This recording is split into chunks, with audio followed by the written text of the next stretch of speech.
Yes, my dear friends, welcome back to the channel. Very good morning to you guys all out there, wherever you are on the globe, on the continent of Africa, in Europe, in America, in Canada, Australia, or right in Southeast Asia. Ladies and gentlemen, it is a beautiful, beautiful Wednesday morning here. Well, midweek, yeah.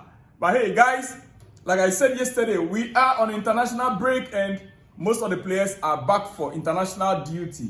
I'll be talking briefly about Nigeria and Ghana in this special episode, but right now we are starting with Chelsea. Dear friend, we understand the Club World Cup, just as Chelsea is taking it seriously, so are other clubs. Every other club that is going to participate in the Club World Cup are equally taking it seriously. It's going to be in July at the US of A, Club World Cup, the first of its kind. Ladies and gentlemen, right now, we also understand that the reason why clubs are taking it serious is because of the amount of money involved. In fact, the winner is going to take not less than $100 million. It's around $120 million. The winner. Apart from that, the winner taking that huge amount of money, which is almost or even more than the Champions League money, dear friends. Apart from that, we understand that UEFA entrants will receive a higher number due to a bigger entry payout.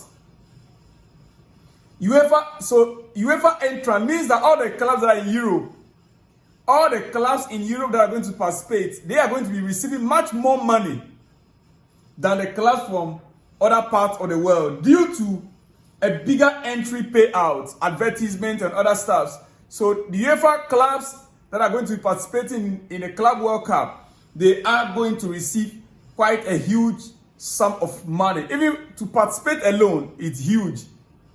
Yeah.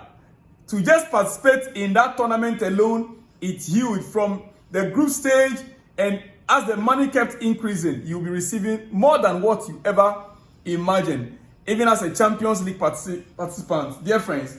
So you can just imagine, why every club, this is like a free money for the clubs. You are not selling a player. You are not buying player. This is pure profit. You might spend, your preparation for the whole event, the whole tournament. You might spend about 3, 4, 5 million pounds, right?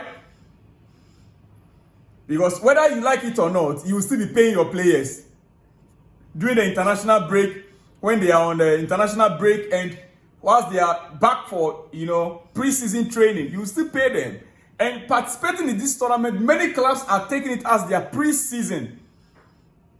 Many clubs are taking it as their pre-season. And it is the reason why Chelsea are already in the market trying to negotiate for our seasonal transfers. Our summer transfer window. Chelsea are busy right now. I'll get to some of the news pretty soon. Now, before I continue, this just came up. We understand PALMER remains with Chelsea for further assessment on an injury sustained in club training last week. He won't be part of the England squad. So PALMER is one of the three players, Reece James and Levi Colwill. PALMER, Reece James and Levi Colwill from Chelsea squad that were called up for the international duty to play for England in the international duty. But right now as we speak, we understand that due to the injury situation, PALMER is still with Chelsea for further treatment on his minor injury that he sustained during training. Dear friends, all right. As at last week, news began to pop up regarding Jadon Sancho. Sancho's situation with Chelsea currently. We understand Chelsea are trying to find a way out to settle a deal with Manchester United and let go of Sancho. I personally, I am not in favor of such. No. Sancho shows glimpse of what, with time, even if he's not a regular, he could be a good player on a bench. He could be good for us on a bench. Sancho could be a team player. Most of what we are going to be playing in Europe next season, hopefully, qualifying for Champions League. The player not doing well in EPL does not mean that he will not do against a European opponent. And one thing that also strikes my mind, dear friends, is that all these players that we are letting go, it is only under this coach that they are not doing well. Most of them, you can argue that, well, Sancho came from United. He wasn't doing well in United. That's why, United team, the entire team wasn't doing well. And right now, Chelsea itself is not doing well. The entire team is not performing. So you cannot pinpoint only Jadon Sancho. Assuming the other players are performing and Sancho is not doing well. Earlier this season, we saw when he came in, he was doing very well, except shooting. And I was one of those who have been saying that this guy, he's working the ball. He's interested in giving more assists instead of shooting to score by himself. That was when the entire team was performing. Now the entire team is not performing, and you expect Sancho alone to shine. We understand Chelsea right now, and I believe, in fact, Chelsea are considering whether to pay a significant fee to get out of the obligation to buy Jadon Sancho from Manchester United this summer. The player is £23 million. Pay significant fee of how much? £5 million, £6 million, £7 million. Does it make sense? Why don't we just sign him rather and make good use of him? It is my opinion. I know that sometimes my opinion might not count to those at the top, but it's confusing when we kept buying 16, 17 years and we think they will come better than the 21, 22 that we have. These ones that already have Premier League experience, we are buying 17, 18, and we think those ones will come better off than these ones that we are letting go. Come on. When our own coach is playing most of them out of position. Our own coach is playing most of them. In our last game against Arsenal, where did Jadon Sancho play? He played from the right flank. He played from the right flank. Dear friend, is the right flank Jadon Sancho's position? Well, I don't have enough time. Quickly. The last one on Chelsea before I let you guys go this morning, dear friends. Chelsea's #1 goalkeeper, Robert Sanchez, is in the news. Yeah, he's in the news. After he made a statement, he dropped a statement that he'll be disappointed. And the entire squad will be disappointed if Chelsea did not make it to the Champions League next season. This is coming from our goalkeeper. Chelsea #1, Robert Sanchez, said, we are going to go the maximum in every game and hopefully win every game. If we don't get top 4, myself and everyone in the team will be very disappointed.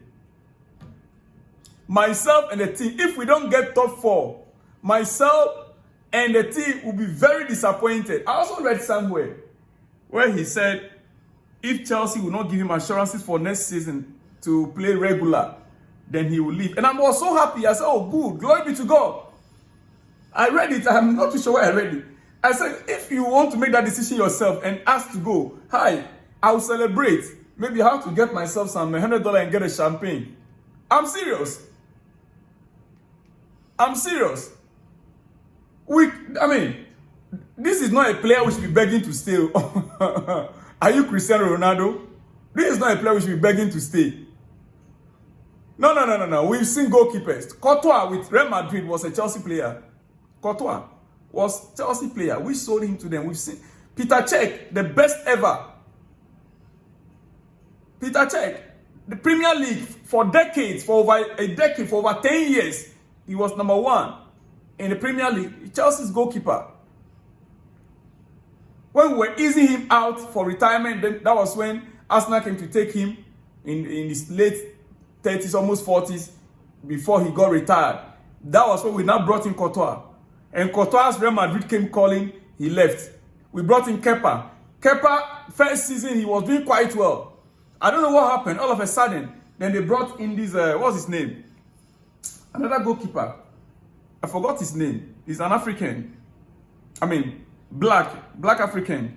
So Along the line, Kepa now lost form.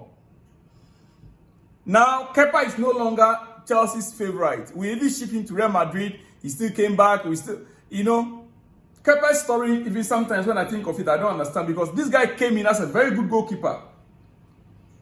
He came in as a very good goalkeeper, competing well with Courtois. That was why we even allowed Courtois to go in the first place to Real Madrid. Well, dear friends, if he tells me that, yes, the team will be disappointed if they don't qualify for top 4 and they want to go maximum and win every game, I like that determination. But the point here is, he will be the same person that our squad don't have confidence in. The defenders don't have confidence. He doesn't espouse confidence in our defenders. Chelsea defenders don't have confidence that he's manning the goalpost well, that we're not going to concede. The entire squad, when they score one goal, they will have to be praying in their head, I believe. Please, don't let the ball get close to Sanchez. He might make an error. He might make a mistake. He might give the ball out and will end up conceding. So our players, even to score one goal, they are scared. Because they will score the one goal, you concede one. They will fight and score 2. But before you realize it, 89th minute, then you made another silly mistake.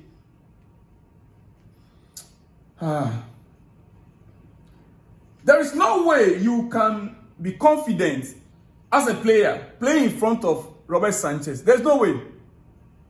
There is no way you can be confident as a player playing or a defender playing in front of Sanchez. There is no way I can see a scenario where Chelsea will do it because of,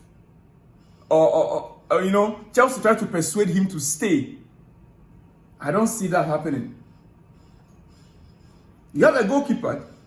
You scored one. He let in one. I mean, dear friend, let me just quickly run up. Hey, I still have African news to give, right? Okay. Dario Esugo, the new midfielder Chelsea are pursuing from Sporting CP. Yes, Dario will be available for FIFA Club World Cup in the summer for Chelsea. It's one of the reasons why Chelsea are pursuing him. He will be available. Dario Esugo will be available for Club World Cup in July. His move to Chelsea will not include any sell-on clause or add-ons, as Sporting will receive 22 million euro fixed fee. He signs at Chelsea until June 2032, plus an option until June 2033. So Dario signing for Chelsea, well, it's a done deal. It is a done deal. Now let's get to some African Cup, World Cup qualifiers on the African continent. Quickly, 3 minutes, I'm done. On fire! Yes! Ladies and gentlemen, my Nigerian brother Victor Osimhen, leadership by example indeed. He was one of the first to report in camp on Sunday. And by Monday, he hit the gym. Yes, by Monday, he hit the gym with some other players that were available. That's what you can see right there on your screen. The players of Super Eagles of Nigeria taking the World Cup seriously. And my dear friends from Ghana, the reality of the matter is that we are more than ever serious. Yes, the pictures on your screen is from Ghana, yesterday's training as well. That's yesterday's training from the Ghana national team, the Black Stars, from the Accra Sports Stadium. You could see the players that are available. Mohamed Kudus right there on your screen. Thomas Partey finally is back in the squad. No more excuse for Thomas Partey. If all these players, Antoine Semenyo, they are all on top form. We saw Partey play for Arsenal against Chelsea. I saw what he did in that midfield. He won the game for Arsenal. It's just a fact. It's Thomas Partey. The job he did alongside Declan Rice in that midfield is what won the game for Arsenal. So Partey now back to Ghana. I will expect him to deliver. Mohamed Kudus, West Ham, things are not going very well for him, but he's still playing his game. Antoine Semenyo, right now, Bournemouth, everybody is saying Semenyo to Chelsea or Man United. It's always in the news. The past 2 weeks, Antoine Semenyo's name is always there. Semenyo to Manchester United, Semenyo to Chelsea. You are in good form. We expect you guys to deliver against Chad. Ladies and gentlemen, let me end it here. I'll be back with more exclusives in the coming hours. See you guys in the next one. Shalom and peace.